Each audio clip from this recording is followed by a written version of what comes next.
সবথেকে বড় খবর আজকের দিনে এটাই যে দুই দেশ সংঘর্ষ বিরতিতে সম্মত হয়েছে।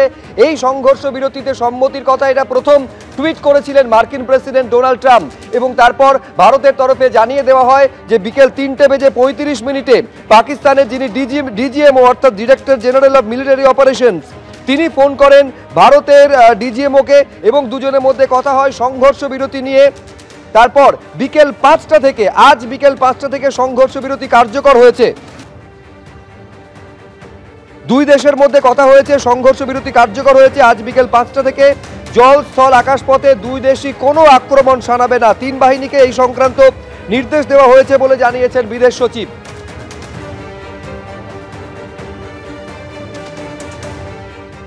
Director General of Military Operations of Pakistan called the Director General of Military Operations of India at 15:35 hours earlier this afternoon. It was agreed between them that both sides would stop all firing and military action on land and in the air and sea with effect from 1700 hours Indian Standard Time today. Instructions have been given on both sides to give effect to this understanding. The Directors General of Military Operations will talk again on the 12th of May at 1200 hours. বিদেশ সচিব যখন এই একেবারে সাংবাদিক বৈঠক করে এই কথা জানাচ্ছেন, তার কিছুক্ষণ আগে ডোনাল্ড ট্রাম্প মার্কিন প্রেসিডেন্ট তিনি পোস্ট করে এই সংঘর্ষ বিরতির কথা জানান এবং পোস্টে তিনি যেটা লেখেন যে দীর্ঘ কথাবার্তা হয়েছে দুই দেশের মধ্যে এবং তিনি এটা জানাতে সন্তোষ প্রকাশ করছেন যে দুই দেশই অবিলম্বে এবং পূর্ণ মাত্রায় সংঘর্ষ বিরতিতে সম্মত হয়েছে। দুই দেশকে তাদের কমন সেন্স এবং গ্রেট ইন্টেলিজেন্সের পরিচয় দেওয়ার জন্য তিনি ধন্যবাদ জানিয়েছেন।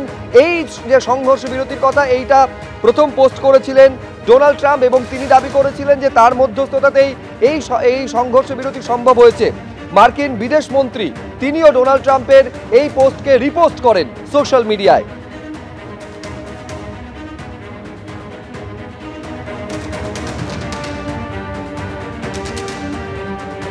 আপনারা জানেন যে এই ডোনাল্ড ট্রাম্প এই পোস্ট করেছিলেন এবং দুই দেশের মধ্যে কথা হয়েছে, তিনি কথা বলেছেন ব্যক্তিগতভাবে এবং তার এই প্রয়াস সফল হয়েছে বলে তিনি দাবি করেছিলেন এবং তার কিছুক্ষণ পরই সাংবাদিকদের মুখোমুখি হন ভারতের বিদেশ সচিব বিক্রম মিস্ত্রি এবং তিনি জানান 3:35 পাকিস্তানের ডিজিএমও ভারতের ডিজিএমওকে ফোন করেন এবং সংঘর্ষ বিরতির তিনি আবেদন জানান, যে আবেদনে সম্মতি জানিয়েছে ভারতের ডিজিএমও এবং তারপর বিকেল 5টা থেকে এই সংঘর্ষ বিরতি কার্যকর হয়েছে।